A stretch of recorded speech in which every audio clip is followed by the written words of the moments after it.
So there are a few men I meet with regularly, and then some men I meet once, off. Now, when we meet, we talk. So we are bringing that man talk that we have here to include a few more people. Is that okay? So one time it hit me. So these men that I meet with, they are divided into age groups. So one time it hit me when I was meeting the men who were in their 40s. It hit all of us, let's say. That, when the nuts just keep getting what? Tighter. And you're like, uh-oh. So it hit me when I was meeting with the men the guys in 40s, that all of us had aging parents. And by aging parents, I don't mean your dad and mom only, because some of us don't have our dads and moms yet, rather still. But all those parents in that category. Now remember, there are some people that your dad and mom used to take care of. And you quickly realize that those people are now your responsibility. Or there are others who used to take care of your dad and mom. And now they are your responsibility. With age,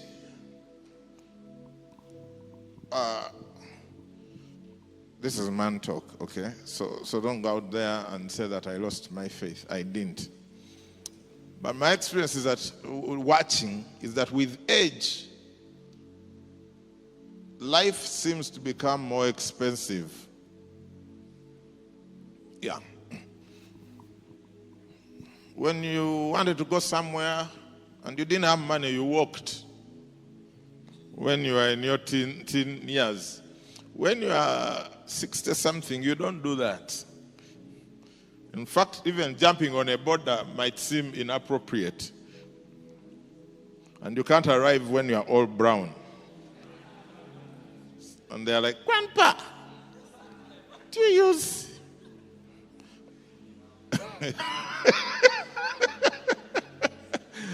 Do you get what I'm saying? I'm trying to bring this conversation to where we agree why we need to be here. So it hit us that now the responsibilities upstream, or whichever stream way you look at it, had increased. Auntie so-and-so, uncle so-and-so, yeah, you get, plus yours, auntie owner. And they don't have to express it. Yeah, whether they express it or not, in fact, they should never have to express it. You have to anticipate it before it's expressed. I'm talking about the guys in 40s. So you just realize your responsibilities, these ends. Now they consult you before family decisions are made. So that's this side. And you look and say, what is going on? Then you look this side and realize that your little kids who used to go around, Daddy, and all you needed to do was buy food at home and parent. They are now approaching university. And you are completely unprepared. What I've realized is that for most men here in Uganda, at least, we barely prepare for university fees. We don't prepare for any fees anyway. Yeah, no one is there. Oh, she's going to nursery. No. You play along as it goes. Now, there's just one small problem. All of us want our children to have a better experience than we hard. So if you went to Makerere, the great Makerere, and your people are approaching university age, you're trying to think beyond Makerere. Now, when you go to Makerere, you can get a government scholarship. If you do well, you can argue with the university administration. You can break branches of trees and go to Wandegeya shouting because they have increased the fees by 200,000 Uganda shillings. So when you decide, I think these people should go a little bit higher than where I went, then you look at the research. They send you the tuition. You're like, what? Is this on earth or?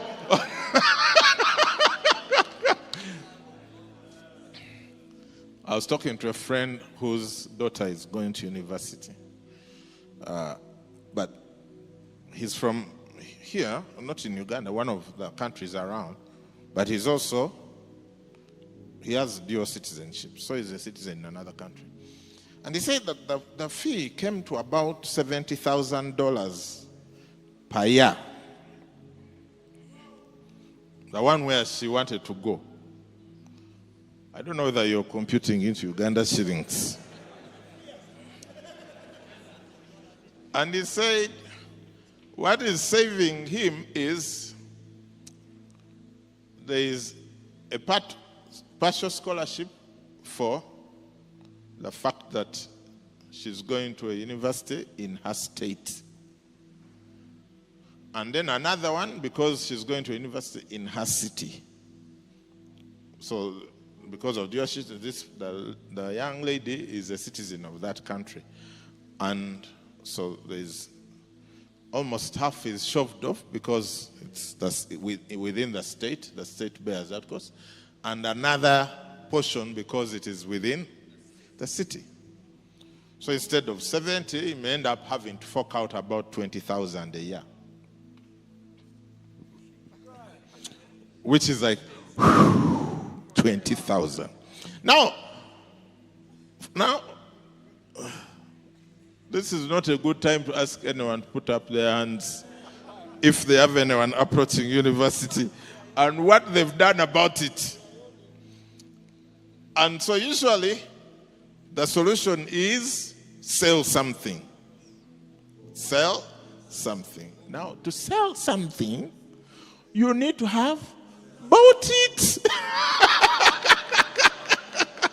Otherwise, you're going to be selling family stuff that you didn't buy. What a shock. Hey, then it hit me, by the time you're in your 40s, you need to have been preparing from teenage years. And for us, we hadn't prepared. Now, we hadn't prepared, and yet people look up to us. They think we are the ones who are a little bit almost okay. So I started thinking, who else out there is unprepared? And maybe we need to come together and just pray together. Encourage one another. Yeah. And then I said, okay, there are those of us who are unprepared and we are in panic mode now. Because you can't just decide that you will not do anything. Now then I started thinking,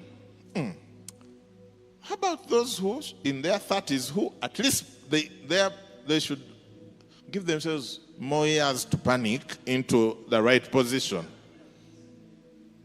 So I have another group of men in their 30s. Then I realized that exactly what we did in our 30s to not prepare is what they are doing right now. And I was like, what a shock.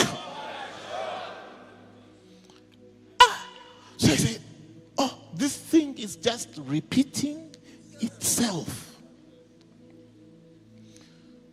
So I said, let me look around and see if there are any people in their 20s who maybe have a deeper revelation, who are doing. And I found out, no, everyone is waiting to make their own mistakes. And so we run out of time, we panic, we cry, and we repeat. The cycle repeats itself. And I said, can't we do something about this cycle thing? Yeah, maybe 10 men will decide to prepare themselves or something. So that's how we end up here in this man talk. And we have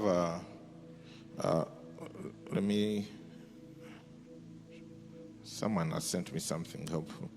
So we have some people here in their teens, in their teen years, who registered. About 13 of you. You're very welcome. Thank you for the early start. The biggest number of people here, thankfully, are the people in their 20s. All those in your 20s, can you stand up and we welcome you? 20s. 20s. Please, I meant 20s. I don't know why are some people standing. 20s, only 20s. Yes, yes. Thank you for coming. It's, yeah. The next biggest group are those in their 30s. 30s men. Can I have the 30s men stand up? Hey, woo, woo, woo, woo, woo. Yes, you're welcome. Now, then we have those who are in the category I just described. The men whose the pressure is on. Men in their 40s. Can we welcome the 40s? These are the elders. Hey. Yes, this is the prayer team. These are the ones who will be praying together. 40s. Prayer warriors. Then we have some statesmen in our midst. Those who have gone ahead of us that we need to honor. The men who are 50 plus. Can you stand and we welcome you? 50 plus. Yeah. Glorious. You're welcome, gentlemen. You're welcome. Hey, those are the ones to take you for coffee. If you're looking for someone to, don't do what Chris and his friends used to do. Talking to each other. Just, where the wisdom is the same. So the ones to say, take me for coffee. They may not necessarily share with you their success stories. The greater value might be in their mistakes. Like this, please. This, that. Yeah? They say, if you want to know what's happening, where you're going, ask those who are coming back.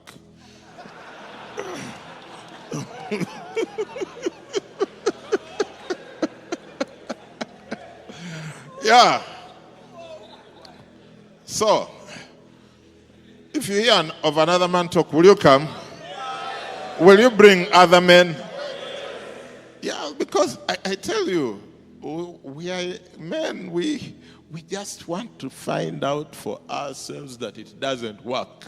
And mostly we are finding out it doesn't work. We are not finding out what works. We are finding out it doesn't work through our own experiences. Now, today, I just want us to deal with one thing only. Because men, we have many things to talk about. Women, money, I don't know what, mistakes. I used to have a friend who used to say, this is how you know when you've grown up. That I will not say. It's that.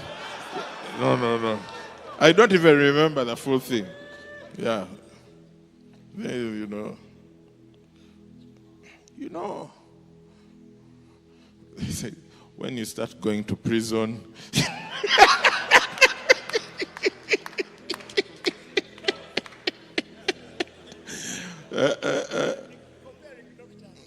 funerals, and I don't know, I remember a third thing he said. I say, what?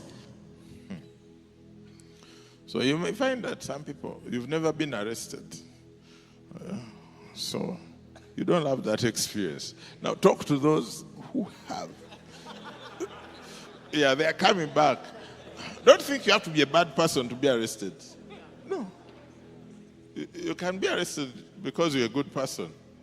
So anyway, Ecclesiastes 3, 1-8. First of all, gratitude to all the men who have helped put together this event. Pastor Jeremy, the band, the network leaders, the pastors, thank you.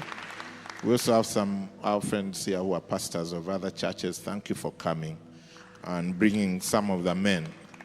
Ecclesiastes, it says, to everything there is a season, a time for every purpose under heaven. A time to be born and a time to die. A time to plant and a time to pluck what is planted. We can read together, right? A time to kill and a time to heal. A time to break down and a time to build up. A time to weep and a time to laugh. A time to mourn and a time to dance. A time to cast away stones and a time to gather stones. A time to embrace and a time to refrain from embracing. A time to gain and a time to lose. A time to keep and a time to throw away. A time to tear and a time to sow. A time to keep silence and a time to speak. A time to love and a time to hate. A time of war and a time of peace. To everything there is a season. All right? And a time for every purpose. Now, a lot of the pain we are dealing with as men is a timing problem. It's not everything, but you'll find that just this one thing, timing, can bring a lot of issues in your life, in my life, and in the lives of many people for years to come across many countries, just because we didn't understand the time. The Bible talks of the sons of Issachar who understood the times. Now, time, there are two times in the Bible. There is Chronos, which is, it's 24-10, that's Chronos. Then there is Kairos, divine timing for specific purposes. So you find that when certain things when your Kairos and Chronos are not integrated, do you know what I'm saying? Like certain divine purposes are happening off the timing of your life, the years, then you do not gain the kind of efficiency and speed that you could have. Now, there are outliers. There are people like Moses. 8 years is just getting started. Those are outliers. So don't consider yourself to be one of the outliers. There is general wisdom that applies to most people, 99% or 99.9%. For example, going to school. Yeah. You can't say, so-and-so did well by not going. Also, I will not go. You're referring to an outlier. For most people, going to school is part and parcel of the package of going somewhere with your life.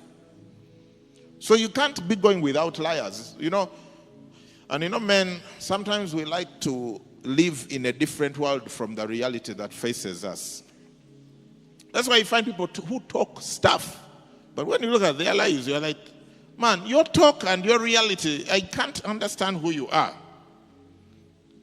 They will tell you the latest research about what, but they can't handle the basics. So we can't be those kind of men who, in our minds, you run away from the reality you're facing. So you cop out. You know, some people, they go drinking, smoking, womanizing because they are not Christians. Now, for the Christians, they don't have those options. So they take the direction of talking. Because talking, high-mindedness, and saying things that are not there. I feel like it's our version of drinking. Yeah, we talk. So we have to get rid of that. So there is a purpose for everything. Now, I started to think about this in terms of flight, an aeroplane, right? There are 5 stages of a flight. 5. There is a 6th, but I will focus on 5. Stage 1 is take off. Okay? That's what? Stage 1. The airplane is on the runway, ready to take off. Now, again, if you are the outlier type of thinker, you're going to say, but there are these ones which just lift like this. Please, we are talking about.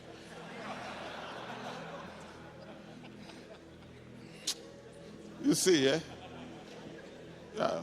So anyway, stage 1 is take off. To take off, there must be a runway, and you must gain a certain speed.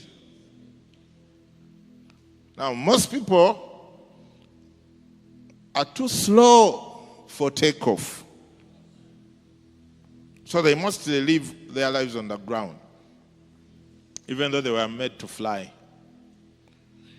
Now, I told you there are 5 stages, but there's a 6th. Let me talk about the 6th so we get it out of the way. It is the one before takeoff, which is preparation for takeoff. Yeah, you prepare. Yeah, checklist, what? Yeah. Taxiing, is everything in? Are the doors closed? It's a whole process. Meanwhile, and I have prepared in my notes here, I've tried to put general age correlations to the stages. Yeah. So like preparation really should be from 0 to 20. Yeah, 0 to 20 is preparation. You go to school, learn how to count. Now, some people can't count even up to now. Yeah, learn how to count numeracy. Learn how to read, to write, and to relate. Those are the core things. Count, read, write, and to relate. If you don't make friends in the first 20 years of your life, it's very unlikely you're going to learn how to make friends later. So that's preparation stage. The aircraft is being fueled, all of that, passengers are getting on. So by takeoff, all the preps must be done. Yeah. You know, this business of your border. It is what? Kusikaring. Then you need to find the nearest petrol station to refuel. Ozoka kuunzika. No fuamu. That stuff doesn't work with an aeroplane. Yeah. Mama sao. Tunonya petrol station mubanga. No. You have to prepare.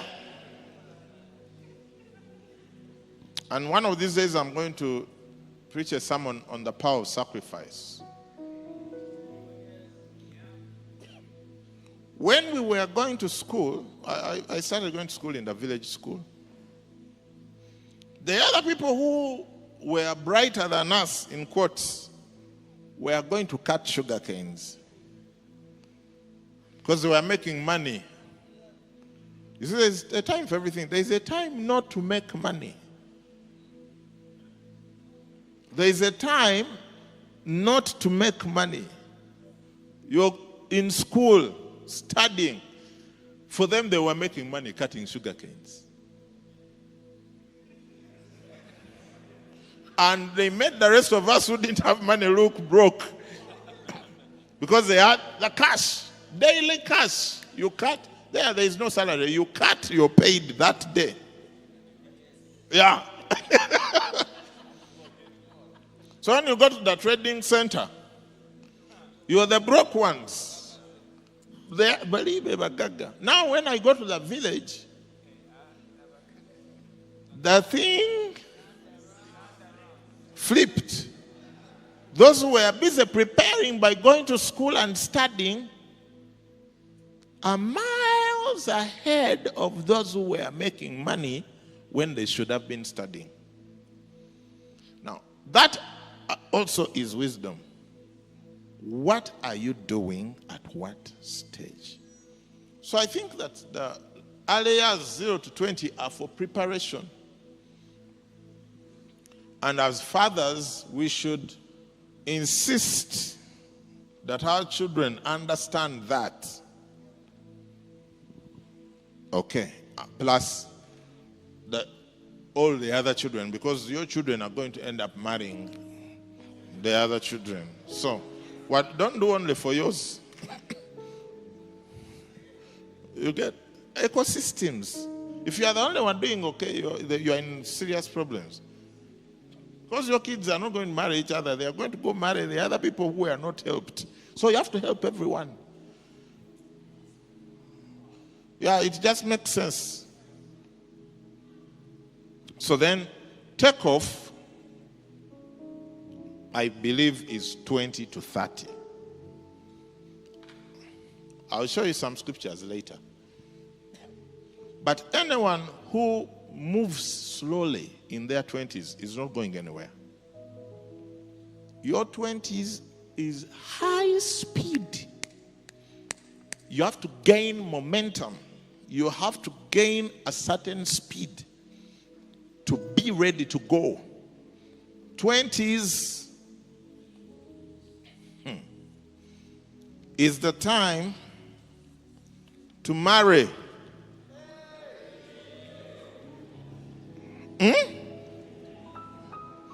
Yeah. That's when, you see, marriage requires a certain level of stupidity. Yeah, when you're salivating, when you look at the girl, your brain is switched off, and you're like, you're led by your, I don't know what it is, hormones. That's the age group. Yes. Things are cheap. Dating is cheap. You just go out there, chips, chaps, chili sauce, chikarai. I'm telling you, those of you in your 20s, and because this is a men's meeting, you know when the ladies are around, I have to be sensitive not to hurt people's feelings. Because Bambi, for them, they have to wait for someone to talk to them. Even though also, sometimes, yeah. So they don't know that a time will come and they will regret all the men they turned down in their 20s. But now I have to talk to you, those of us who are here and you're in your 20s and you're thinking, look, this is the time to get married. Marriage is a sacrifice. Yeah. Don't think you'll ever get married and be there where you only get the benefits without any investments and personal sacrifices. It will never happen, even when you're a grace preacher like myself. Have you understood? So that's why it needs to be done in your 20s, because somehow your brain is switched off a little bit. And before you know it, you're married and you're like, oh, what did I get myself into? But you got yourself into it. Now you can't get out. Now, once you wait into your 30s,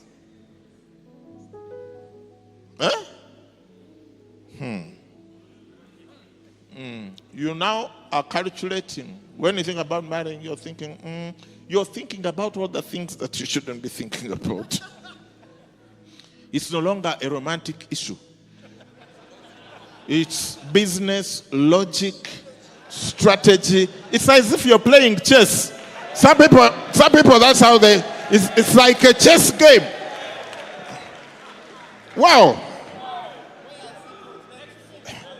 It's chess. You're like, now, when you hit your 40s, it's not even chess. Military strategy. Deploying forces.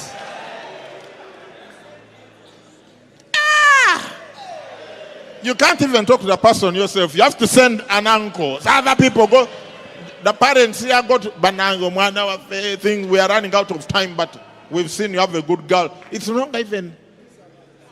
So when you hear people who say, oh, we fell in love, we are best friends, they're like, be what? Best what? So there is a time for everything. So 20s, marry. Find a girl. Marry. Forget this business of trying to have the wedding of a mayor. You are not a mayor.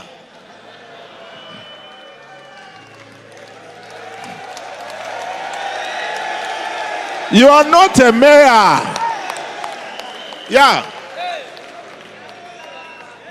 Don't be fooled. Oh, yes. Cut pizza and let's go.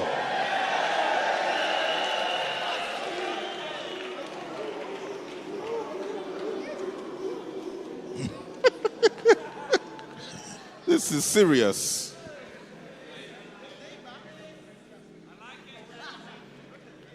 I got married in my 20s. I'm still trying to remember how old I was. I was late. I was late. Let me see. Let me remember.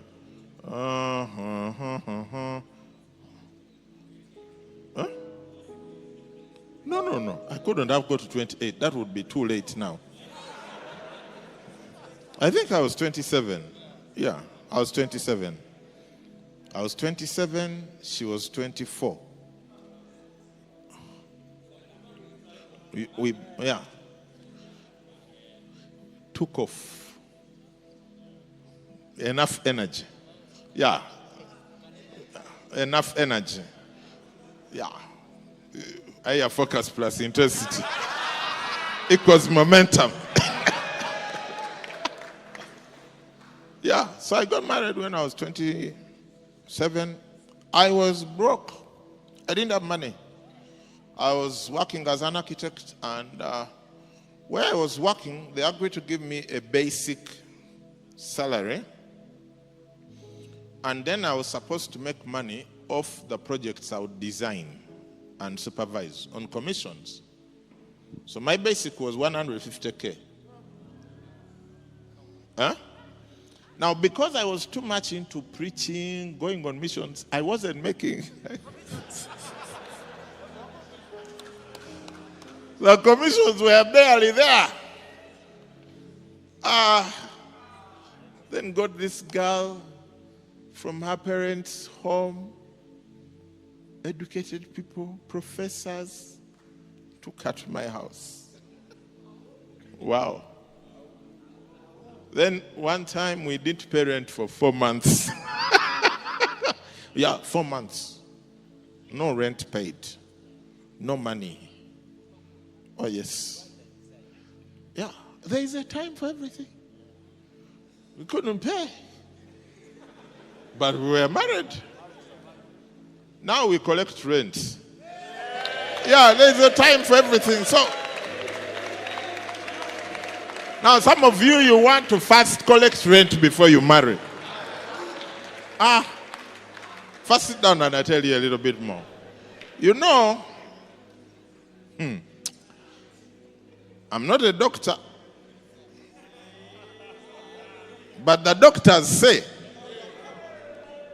Mbu, around 25 is when all systems are firing on all cylinders at full blast.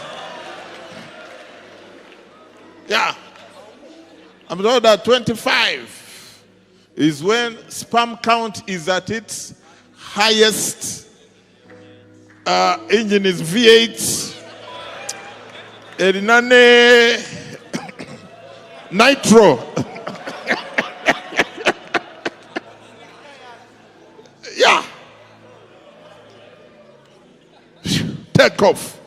Now, you can't wait when now you need to first go see the doctor.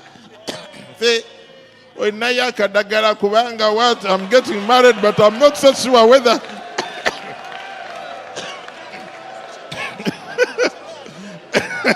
Yeah, special diets to get married. No.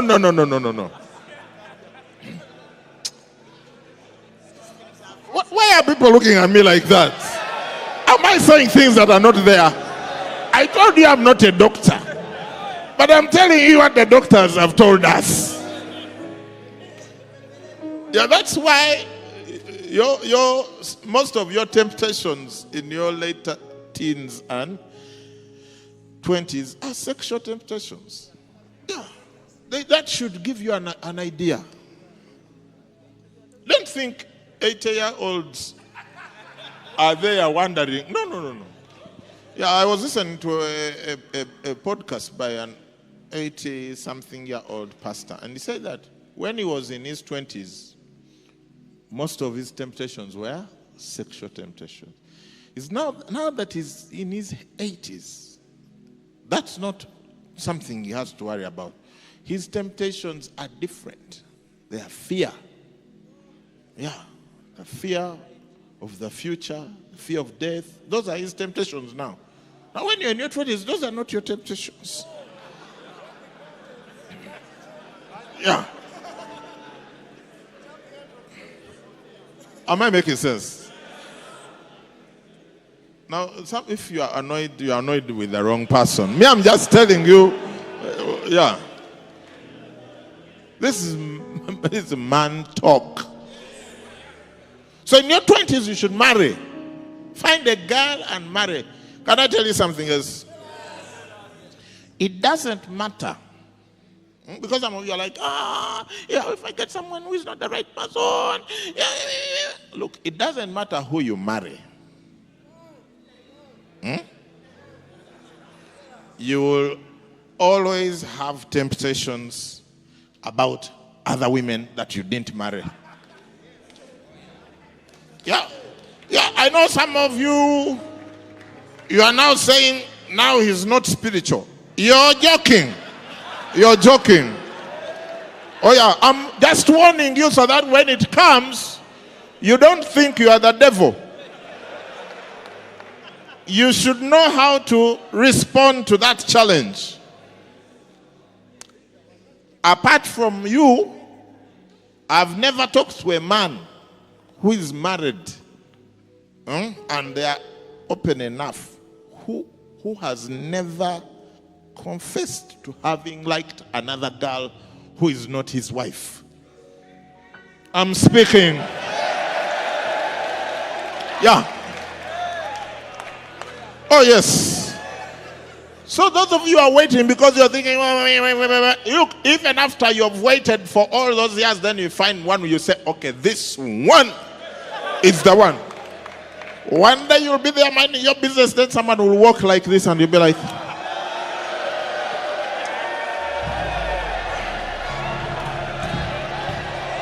oh yes. And you buy shades. You start walking around with shades because you no longer want to see. Oh yeah. Hey. So find a girl you like and marry. Yeah. I have a few handshakes here. So don't be there thinking that you're going to marry someone from heaven, or about who is what, where they'll never be. No, please. Yeah. No. Yeah. Even King David. You ask King David. Yeah. And moreover, for him, he already had many, but still was tempted by another one. For those of you who think by having two, you will not be tempted, ask King David. So stick with one. The temptation will come, whether you have one or two or three. So don't go all those things. Just stay with one and then deal with the temptations as they come. Yeah. Yes. Now, sit down. I tell you something else to do in your 20s. I'm covering the 20s because they are the majority. First. The other thing is, remember we are in takeoff stage. We are in takeoff stage. Now, let me share with you a couple of scriptures, then we'll come back to that picture. And I show you why it is important. Exodus 30, 11 to 14. Because I want to demystify some things you may be carrying in your head as a 20-year-old, a 23-year-old, a 27-year-old. Then the Lord spoke to Moses saying, let's read together. The Lord spoke to Moses saying, when you take the census of the children of Israel for their numbers, then every man shall give a ransom for himself to the Lord. Everyone shall give a ransom for who? When you number them, there may be no plague among them when you number them. This is what everyone among those who are numbered shall give. Half a shekel according to the shekel of the sanctuary. The shekel is 20 gerahs. The half shekel shall be an offering to the Lord. Verse 14. Everyone included among those who are numbered from 20 years old and above shall give an offering to the Lord. Yeah, a ransom for himself from what age? 20. Whoever told you that you considered a grown up at 35 deceived. It's Allah. From 20 you should be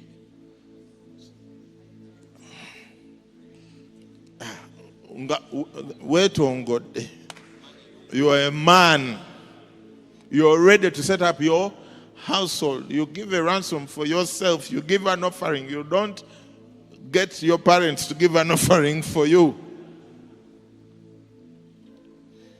Oh, yes. Leviticus 27:3. If your valuation of a male from 20 years old up to 60 years old, then they give that 20 to 60. That 40-year window is crucial. Okay. I'm going to assume that you have understood. Now,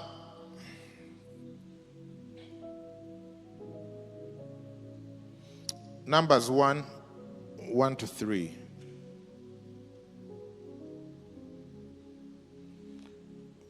Now the Lord spoke to Moses in the wilderness of Sinai in the tabernacle meeting on the first day of the second month in the second year after they had come out of the land of Egypt, saying, take a census of all the congregation of the children of Israel by their families, by their fathers' houses, according to the number of names, every male individually, next verse, from 20 years old and above. All who are able to go to war from 20 years, you qualify to fight for the nation, for yourself, for your family, for your neighborhood. Yeah. Now, things are trying to become tricky. 35, mommy's boy, in mommy's house, eating mommy's food. What a shock! Watching mommy's TV. Driving mommy's car. Why the people this side don't seem to like what I'm preaching? Yeah.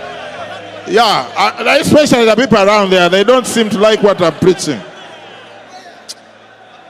Yeah, I'm talking about 35. Using mommy's Wi-Fi. Being driven by mommy's driver in mommy's car. Using mommy's, I don't know what, 35.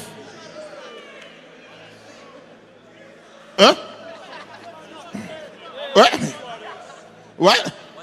What a shock. Oh yes.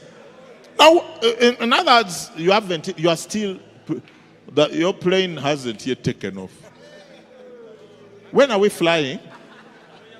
35. What a shock. So 20s is take off. Marry. Of course, to marry, you have to move out. Move out, marry, and determine your career direction. 20s is the time to decide. You have a whole 10-year window to figure out where am I going. Because you first get a basic degree, which is really counting and whatever. And then you start, 20s is the time to study for what you're going to do in life. Forget university. Forget your bachelor's. That's not what you're going to do in life. That's just to learn how to relate and to think. That's why you write a dissertation showing you can think.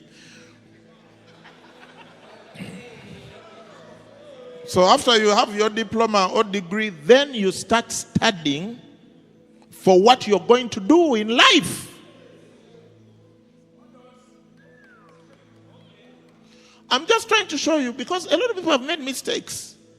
They got their bachelor's of, I will not say what it is, and started walking around with papers looking for what?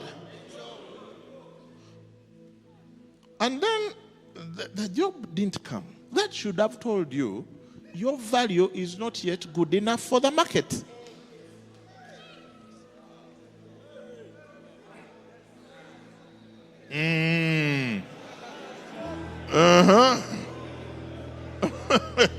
Yeah, that's the time to now study for the thing you're going to do.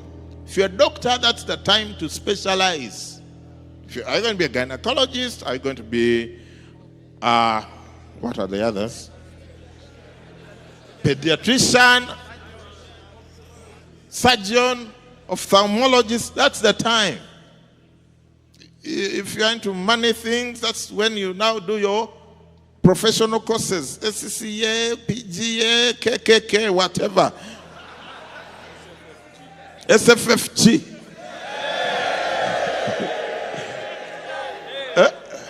Am I making sense?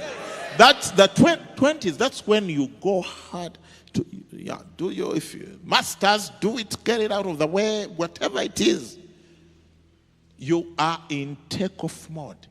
You're establishing yourself, getting ready for the lift section. So prepare, educate yourself. The 20s is when you lift heavy weights of everything. Heavy weights socially. You get married. You get established in a direction you're going to. 20s is the time to fast and pray like crazy. Prayer mountain, fasting week in, week out. Because, I'm telling you, some people here, I will not tell you their age group, but some people have to talk to their doctors before they can fast. The pastor announces we are fasting. They're like, I need to talk to my doctor first. Yeah, because it can be dangerous to their life. Now, 20s is the time to seek God. It's the time to read your Bible and know which book is where, who said what, whichever. It's 20s. 20s. 20s is when we went to Prayer Mountain, prayed in the rain the whole weekend, fasted the whole time at uni, read cover to cover, KJV, all of that stuff. It's 20s. So if you're in your 20s, I'm telling you, you're in takeoff stage, and you'd better use it well in order for the next phase of the journey to work for you. Makes sense? Okay, sit down. Let's see. Hey. Now, enter the 30s. Enter the what? Remember, there's a time for every seasons of life. Now, 30s. If you've done your 20s well, you've got all these things set up. You know who your life mate is. You've decided what you're going to do in life. If you're a pastor, you know this is what I'm going to do. If you're this or that. Now, 30s is lift. Climb. 20s is when you take off. At some point, when you gain enough velocity, whoop. Now, when you take off, this stage of the flight is very important. This is not the time for the pilot to ask for a drink from wherever they serve it from, and start shutting off the engines. You're going to go down. This is called the climb phase. The fuel being used is a lot, and you're gaining what? Altitude. 30s is the time to gain altitude, to climb. Okay? I'm going to, let me just tell you a little bit. Let me give you just 3 examples. When Moses appeared before Pharaoh, ready to take on Egypt, he was 30. 30. When the elders of Israel came to David and told them to anointed him to be their king, he was 30. When Jesus began his ministry, he was 30. By 30, that's why I told you in 20s, decide where you're going, because by 30, you need to have chosen the direction. You can't be climbing in the wrong direction. Yeah, that's why at the climb stage, if you are, because of how the airport is laid out, if you're going this side, but the plane had to take off in this direction for wind or whatever it is, that's when they are turning to face where you're going. 30 is climb. By 30, you have decided, I'm going to be this. I'm going to do this. This is what my life's work is going to be. And then you start pounding hard.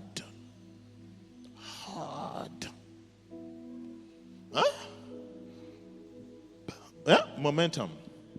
Focus plus intensity. From 30 to 40. That's if you're a researcher, professor, that's when you're publishing papers. Oh yeah. Now, while I'm telling you all of this, you might be having examples running through your head. I want you to know that most examples of people you know around are actually not good examples. Yeah, it is people who have made the mistakes we are trying to avoid. People are doing in their 50s what they should have done in their 30s. So don't go with that, because they are wishing that someone had had this conversation when they were in their 30s. Am I making sense? So 30s is climb time. I've already told you. Genesis 41:46 tells you Joseph was 30 years old when he stood before Pharaoh. 2 Samuel 5:4, David was 30 years old when he began to reign, and he reigned 40 years. Luke 3:23, Jesus himself began ministry at about 30 years of age. So 30 is when you are climbing. Now you've taken off, you know where you're going. Yeah. So 30s is when you are climbing. So if you're a career person, that's when you are gaining momentum, getting into different layers. 30s, you have a young family. That's the time to parent, the early stages, taking care of the kids, taking care of your marriage, because now you're doing a lot of work in the marketplace. This is when the marriage can suffer if you're not careful. All right? You're making sacrifices. Now, let me bring up something sensitive. Say sensitive. 30s is when, and you know, there are so many schools of thought about this, and I subscribe to some of them, which are contrary to what I'm about to tell you, but in terms of general wisdom, because I'm talking about general wisdom, not outliers. 30s is when you build a house. Build and get done with it. Yeah. 30s is when you go and some friends tell you about a plot in a village somewhere far. Meanwhile, you live in an apartment in Chiwatule. But they are telling you there is this village called what. You're like, I can't buy a plot. I can't live in that village. No, you're deluded. In your 40s, you'll be wishing you had gone. And yeah. When we bought the property where we live in Chitukutwe, a plot was 6.5 million. 6.5. About a year later, so then 6.5, then we started building. Then my neighbor tried to sell me a plot. I offered him 15 million, he insisted on 16. I didn't buy. I'm trying to buy a plot in the neighborhood. Last night, I was trying to negotiate a guy down from 75 million, and he was not moving. This is 50 by 100. And he said, you know, they are tarmacking that road. If you don't buy now, because someone else next to him, he wants 85. 50 by 100. This was the village. Now, many of you have too much English. Look, just because you go to a bar in Kololo doesn't mean that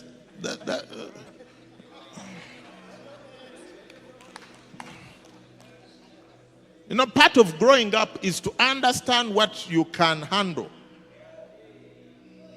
And you stop thinking like a child. You know, children don't know the prices of land. Yeah, if you walk around with a childish person, they will look at a piece of land and say, I think we can buy that. And you'll be like, do you even know what you're talking about? Oh, yes. It hasn't occurred to you people.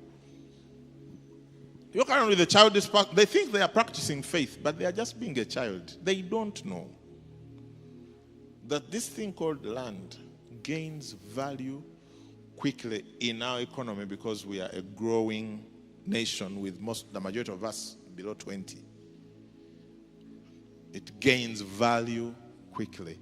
The longer you take to buy, the more expensive it becomes. And because you went to Makerere and lived in an apartment in Kamocha, and when they tell you Chiwologoma, you're like, what village?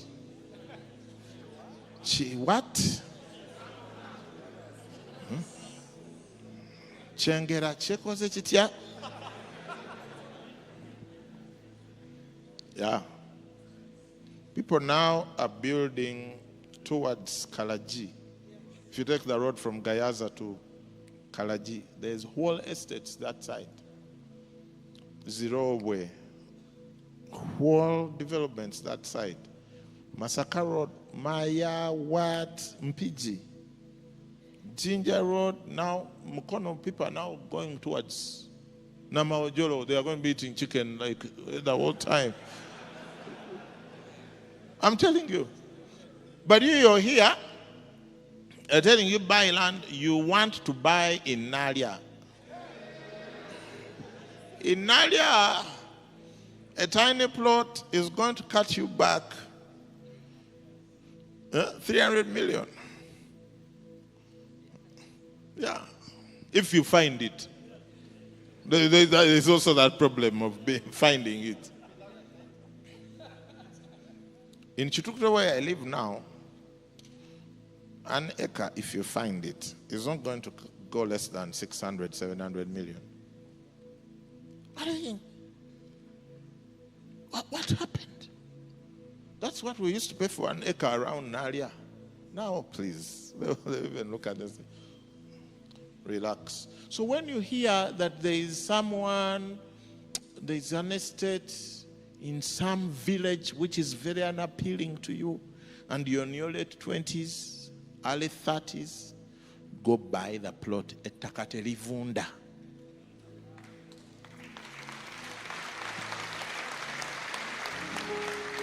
Soil doesn't, is it land, not soil? Land doesn't rot. It will always be there. Now I'm telling you now, these are the mistakes some of us have made. Now we are in catch-up mode. We are in catch-up mode trying to build houses in our 40s. That's why we don't have tuition. If we had built in our 30s, we would be now saving up tuition. Now we are not saving any tuition because we are still building. And now we have to take care of other people.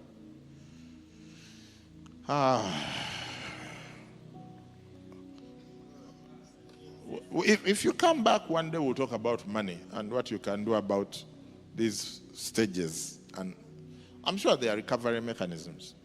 And besides, we are people of faith, but I haven't reached that part yet.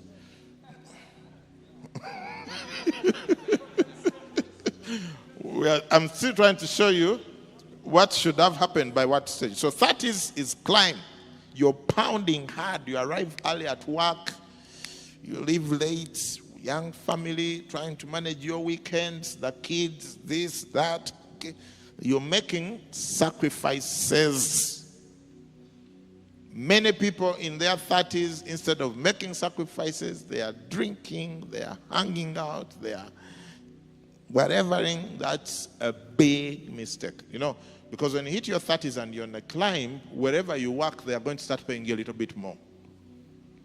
Now, that little bit more money starts to affect people's brains.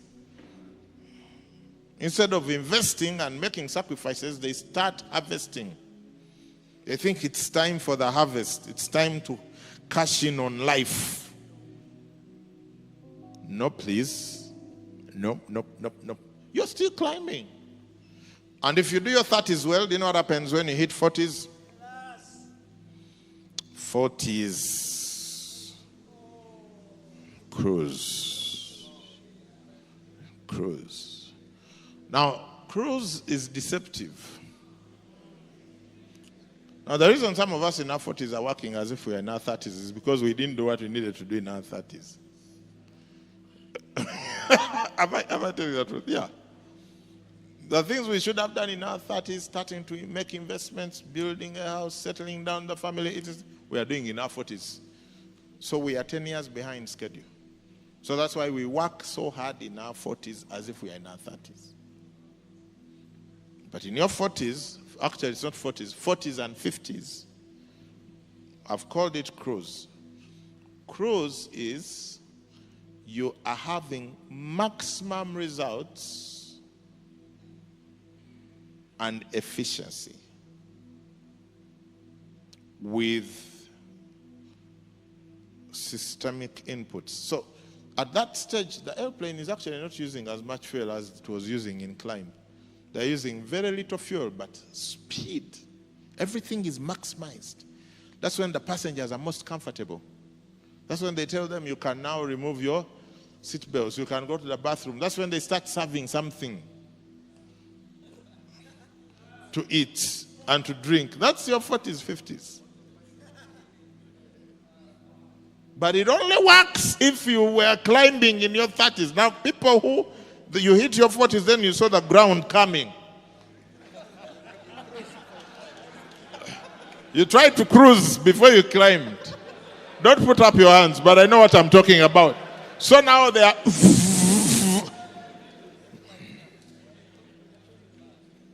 Eh? You're supposed to be...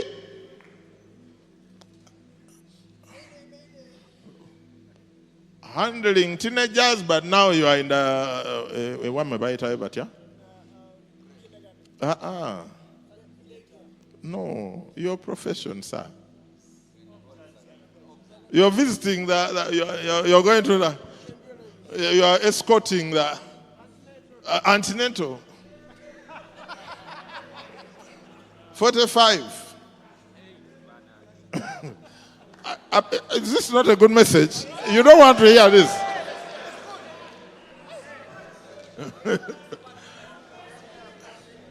Yeah. Yeah. Antenatal. You're supposed to be handling teenagers. Getting ready for college. Antenatal.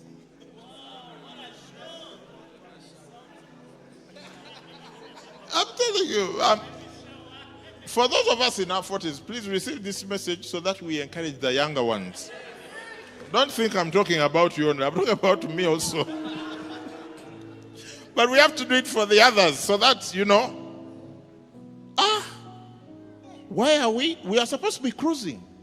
This is when you have all sorts of systems around you to help you maximize your life. Because in your 40s, certain functions of your brain shouldn't be like, everything should be systemized. Where do you keep the keys? What time does this open? How does this work? This is what I do. You don't have people in their 40s like, where are the keys? Because you didn't put them in the right place. You don't have systems around you to help you maximize. Why you're still climbing? Because you neglected the climb in your 30s. 40s, 50s, you should be a systems person. You're not innovating anything. By this stage, things are set up. You're maximizing your time. Your one day is like 3 days in a normal person's life. These are 40s and 50s. Every day you put out output for a week. Oh yes, because you've built systems. 40s is not you're a solo rider trying to do this. You are the one who wants to go yourself. And should I be preaching this? There are people looking at me. One time I heard Bishop Oyedepo say that he hadn't been, I think someone was quoting him, he hadn't been to a supermarket, to a shop to buy anything. Huh? Yeah. For how long? For 30 years. I said, it's not part of my assignment. It's not part of my assignment to go buying things. Then it occurred to me that every time I left here, going home, I would pass by Quality Supermarket, shopping, do what. Then I realized I haven't been there for maybe 1.5 years now. I haven't been to a supermarket. Yeah. Because every hour of yours in this stage should be equal to 5 hours of production. So you have systems around you. You push one thing and 25 things happen at the same time. That's how it should be. And don't look at me like that. I'm just telling you. So if you are between 40 and 50, you have to change your tire by yourself. You think you're being a man. And I'm a man. You do your own car servicing. You buy, I don't know what it is. There is something called opportunity cost, which is for every 5 minutes you spend doing that thing, What is it that you should have done that didn't get done that is of a much higher value? Because when you consider your value for the minute, if you are being paid for your value, if you know what it is. Sometime when I used to do professional speaking, I still do once in a while, I would charge 1 million an hour. 1 million shillings an hour. Okay? So let's say there is 2 hours of preparation that go into the 1 hour. So it's 1 for 3 hours. So if your 3 hours cost 1 million shillings, and then you decide to use one of those hours to go shopping, do you realize that the things you're buying are cheaper than the time you've spent buying them?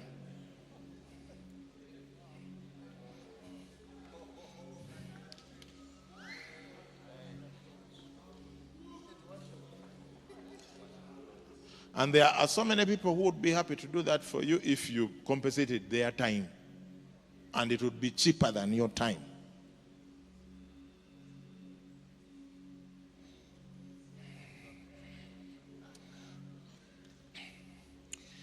I'm talking to people in their 40s and 50s who should be systemized by now. 40s and 50s, you have a system.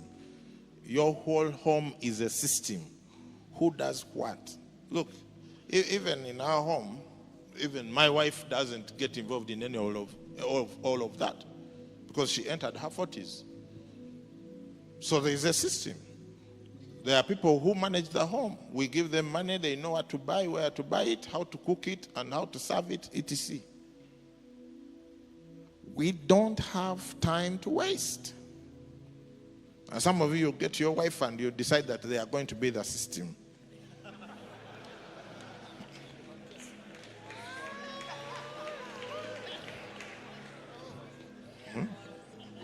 Is she in her teens? I'm frozen. Yeah, I know I'm talking rare language, but I'm trying to prepare you. Those of you in your 20s and 30s who are the majority here. And those who are in your 40s to help you to start rethinking some of your things. Because your time becomes incredibly valuable. At this stage, they are using very little fuel and maximum speed and advancement to their destination. 40 to 50, 40 to 60, this should be the season of minimum fuel, maximum speed.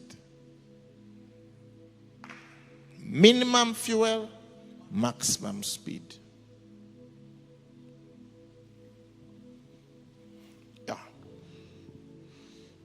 This is not when you're building your house of surviving, or where will the children and whatever. No, at this stage you're building investment-related things. You're building this, that. You're involved in so many building projects, but they have nothing to do with your survival. This is when now your life is way beyond you and your family. It's for the whole city, town, community. The way you think. Because remember, this is that stage when they bring out the drinks and the eats. They go around serving people on the plane. What will you have? People are able to relax a bit. Yeah. This is when life is real happening. Now, when you didn't make the sacrifices of the 20s and the 30s, there is no life happening. Yeah. You don't have systems. You're still like that. Okay, am I making sense? I must start closing. You get it? So 40s, 50s is cruise. 60 to 70, descent. You start preparing to land. You start preparing to land. It doesn't matter how long you want to stay in the sky. At some point, so either you prepare to land or you're going to have a crash. And a lot of people leave Earth in crash mode. No succession plans, no disciples made, no investments made, no nothing. No one mentored, no one prepared. Just out. And then everyone starts rebuilding from scratch. That shall not be you. That shall not be me.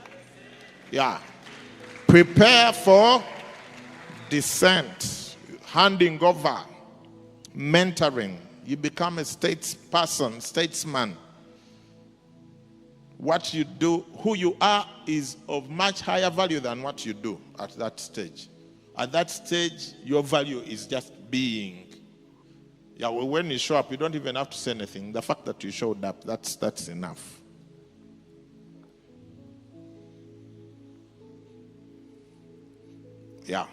But you know how you can be that? If you did the right things in your 20s, 30s, and 40s. Otherwise, you find yourself at 60 and you're trying to build a house because you were going to the buying Kololo.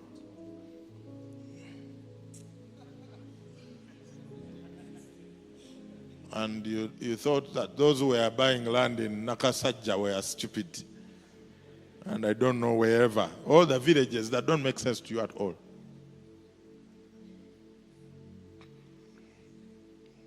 Most people who work in formal environments get serious health issues 2 to 5 years after retirement at this age because they did not prepare. They thought that the job is all the way to heaven. And so a lot of people die, especially men, in that stage because of pressure in life and health issues to do with the pressure of not having prepared. I'm a pastor, so I know all the people that I escort to bury their parents. And I know that's it. And I know that's the problem. Now, I don't want you to be one of those. Start now. Prepare for descent. And then 70 plus, all the way to wherever you want to go, is what? Landing. Touchdown. Comfortable. By that time, you should have a lot of investments, a lot of money, grandchildren, your whole life, that's not the time to be thinking, please.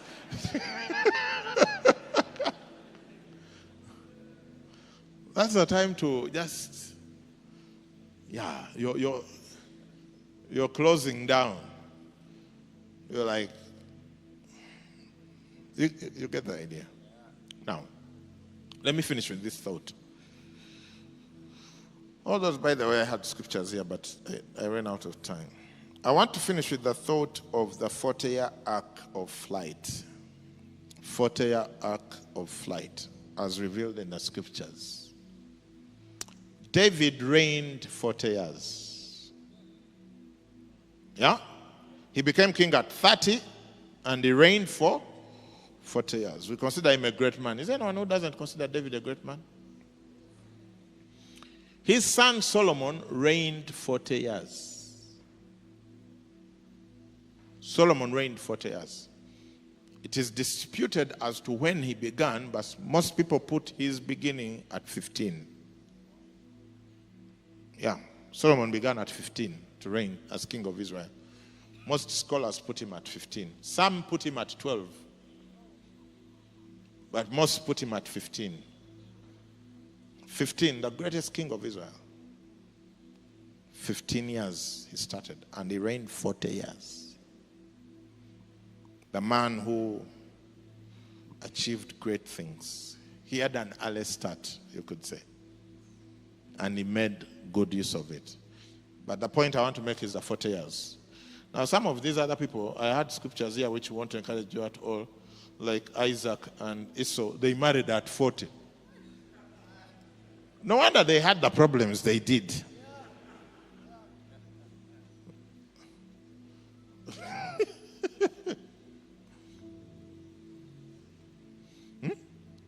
Do you remember Isaac's?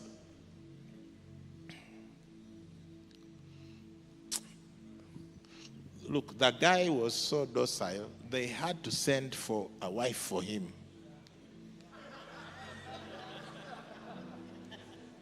Remember that? Rebecca. He didn't even go to find a wife. They had to send other people. That's why 40 years. I think I should just look straight. Because some people might think I'm looking at them. I'm not looking at you. I can't do it with my eyes closed. What a shock.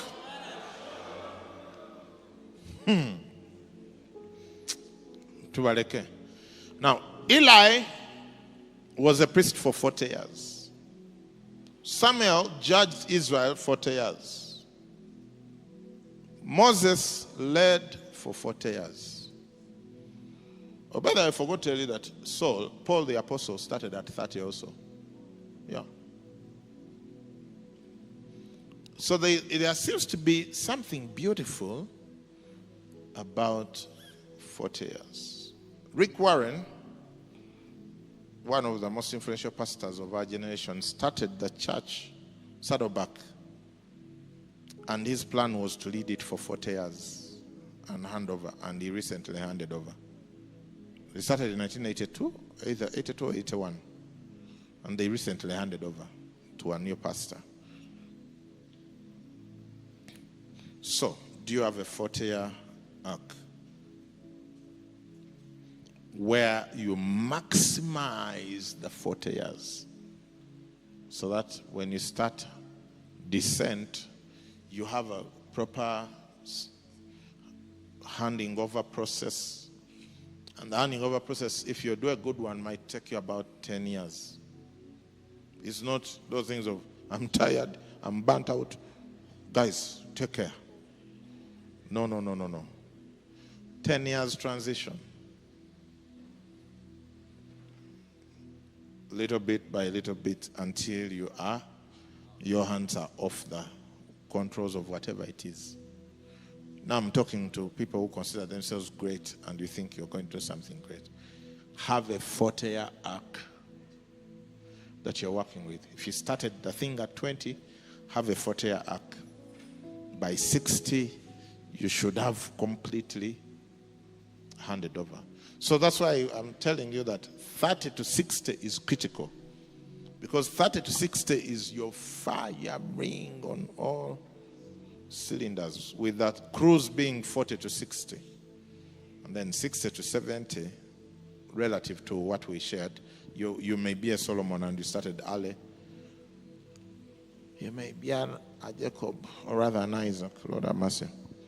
But then those last 10 years are critical for future success when you are away. So you have to do it really well. Does this make sense?